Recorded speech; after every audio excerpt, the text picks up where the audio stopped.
Welcome to Real Estate in Real Time. I'm Woody Zimmerman here with Mark Skabowski of Remax Lakes. Welcome to the show. Good morning. How are you? Good morning. Doing fine. It is springtime. Spring break is here. It's coming. Yep, it's coming. And, we always talk off the air about one day you should write a book of all the things that you have seen and experienced along the way as an agent.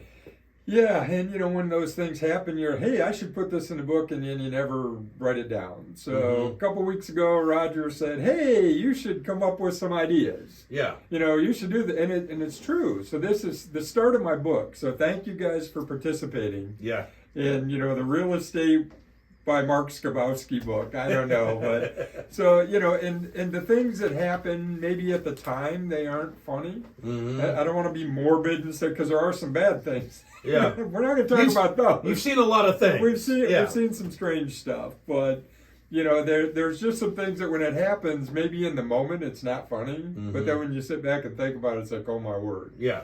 So I started off with probably my number one, and actually this was a friend of mine. I was showing him some property. It was in the wintertime, and it was a lake house. Okay. So the property is totally winterized.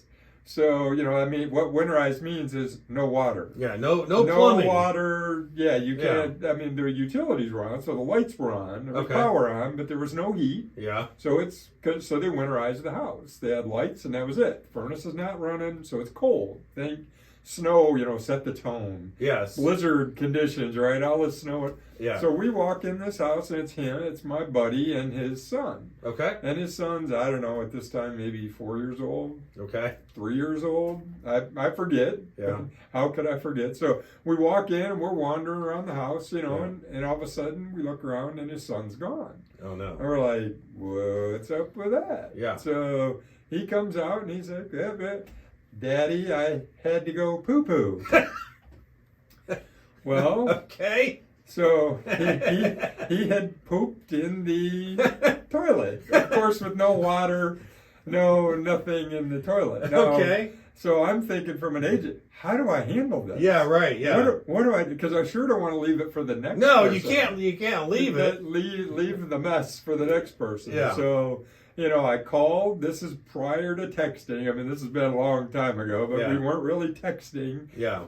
So I called the listing agent and I said, you ain't going to believe this, but, explained what happened. And I knew that we had to flush the toilet. I couldn't leave that in there, but obviously there's no water on, whatever else. But if I flush it, and now you got to get rid of all that water that you just put in to do that. So basically it turned into a re-winterization of the property. Boy. Fortunately, when I talk about if you're a homeowner, there's things you need to be able to do. Yeah. So I ran out, I got water, so I could come in and flush the toilet because, you take the lid off, you put water in the back, put enough water in the back, pull the handle, flushes out. Okay. I bought RV antifreeze. And I poured it because I didn't want it to freeze, freeze the bowl and do whatever. Yeah. So things that you would not expect.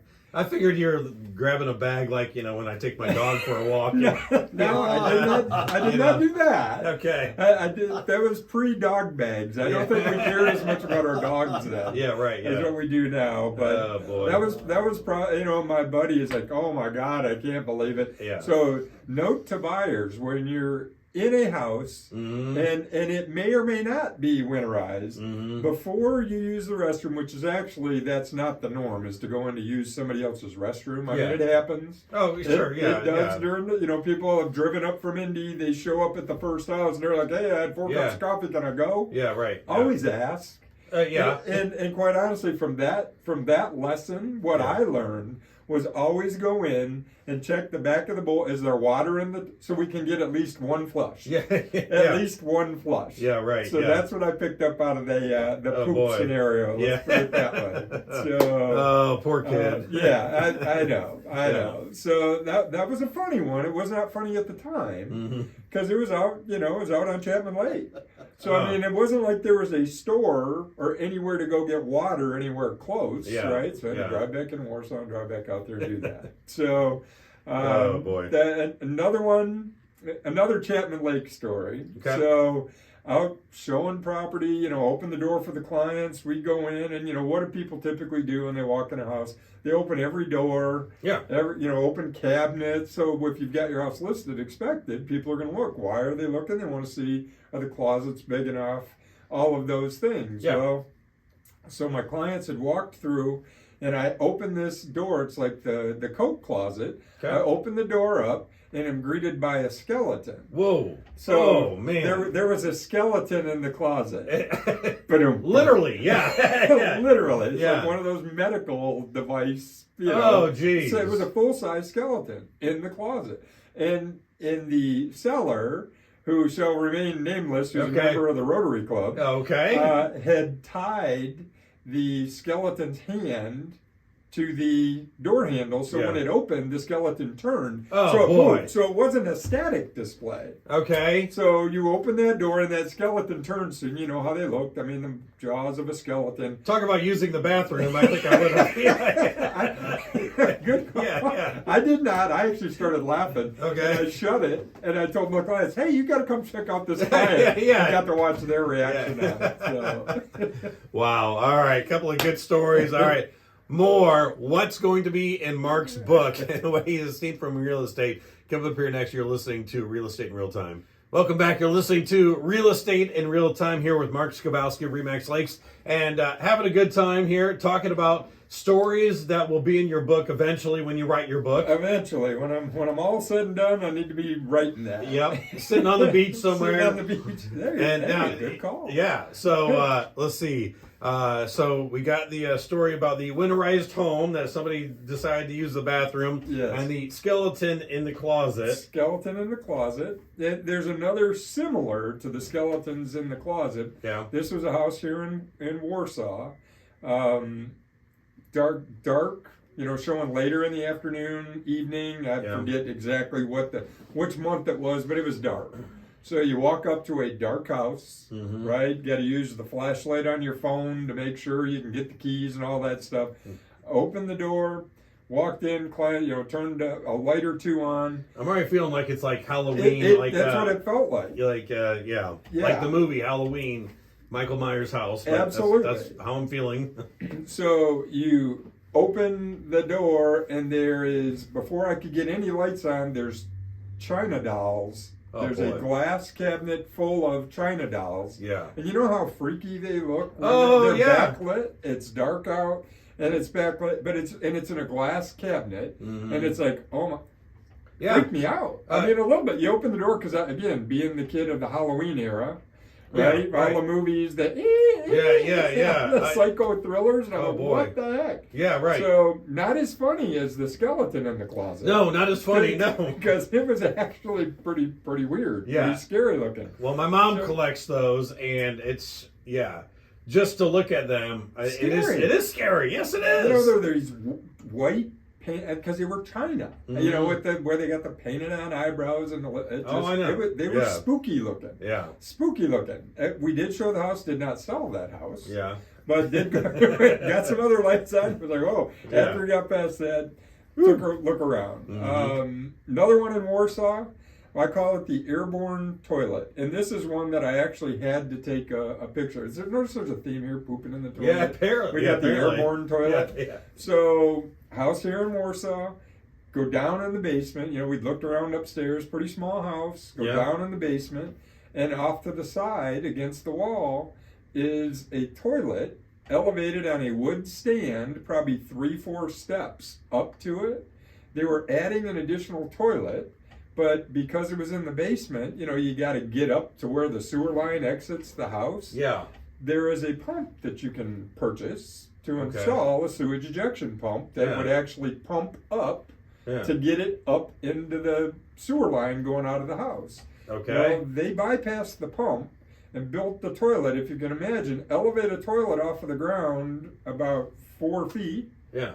Then you have the toilet, the height of the toilet. You could not have sat on that toilet sitting up. You had to be hunched over to sit on there. Wow. That high up in the air. That high up in the air. And I actually took a picture of this because I sent it to all my other real estate friends. Yeah. And it's just like, hey, here's a new marketing picture for you. If I'd had somebody with me, I'd have put them on the toilet. Yeah, and I right. think that would have been the front page of the book that I'm yet to write. Talk about king of the throne, though. King of the throne. I mean, you're.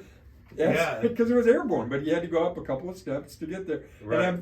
Because I did try it. There was no way that you could sit on that. Not that I tried it to use it. Yeah. Just I had to, I had to at least try it. Yeah. And get up there and sit. But there was no way a normal person could sit on there. You had to sit hunched over in order to do that. So, and there's no doors. No doors. It was in the middle. It was against the side of the basement, but no doors, no nothing. Wow. But they must have needed, whoever did it must have needed an extra stool for some reason. That is odd. It was an extremely odd piece. Yes. So many hoarders out there. I could tell boy. infinite stories about hoarders. Although I did have a lady that called me. She was interested in listing her house in Rochester. Okay. So I go out there and it's an old, World War I era house built in the 1900s. Walk in, she had paths through the house. There was so much stuff in the house that you could not even walk through the living room. I mean, they're actual paths. There was stuff stacked up, and when I'm talking paths, you had to turn sideways to get through the paths. Wow. To where we said, we walked in and she said, well, I'm thinking about going on the market. And I'm like, well, first thing we need to do is clean up. Yeah, get a dumpster. Yeah, we never listed the house. Yeah, because she had so much stuff, couldn't get rid of it. Wow. Couldn't get rid of it. Don't know whatever happened to it, but I sure did not list it because I'm like, this is nuts. No, that's a project you do not want to take on. No, because ultimately it'd be me having to get rid of that. Probably the worst hoarding that I ever came to. I used to do foreclosures for Bank of America, and it was out in Tippecanoe. It was an old farmhouse. And it took 7 dumpsters to clean that house out. Wow. 7 full-size dumpsters to clean the house. Now, when you're doing foreclosures, you've got to clean it out to get it ready for sale. Yeah, right. 7 dumpsters I had in there and a crew in there to clean that house out. How can you accumulate so much stuff? And I mean, when I moved like 10 years ago, and I moved like 2 blocks down the road, and I didn't want to get like a big truck because we're only 2 blocks down the road. So I'm like filling up the minivan and so forth. And it was like night after night after night after night. And I'm thinking like, how can I accumulate so much stuff? Yeah, and this lady, it had to have been over years that she had accumulated. And I mean, it was sad, scary. Then try and clean the place up and all that other stuff. It was a mess. Yeah, so that is crazy. All right, well, hopefully you get to the point where you actually do write a book. I do write the book. Yeah, it'll come. It's sitting on the beach somewhere. Yeah, I will get. Maybe I'll work on it this winter. You never know. Great stories of real estate with Mark Skabowski. All right, definitely call this guy if you have any questions about real estate at all. The market, it's heating up. The market's still pretty good. If it's priced right and it's in good condition, it'll sell. So, hey, if you want to add to the Mark Skabowski book story, feel free. Give me a shout. Phone number is 834-1233. Check us out on lakes-realtors.com or YouTube. We're out there every week. Yep, our mugs are on TV. You've been listening to Real Estate in Real Time. Have yourself a wonderful weekend.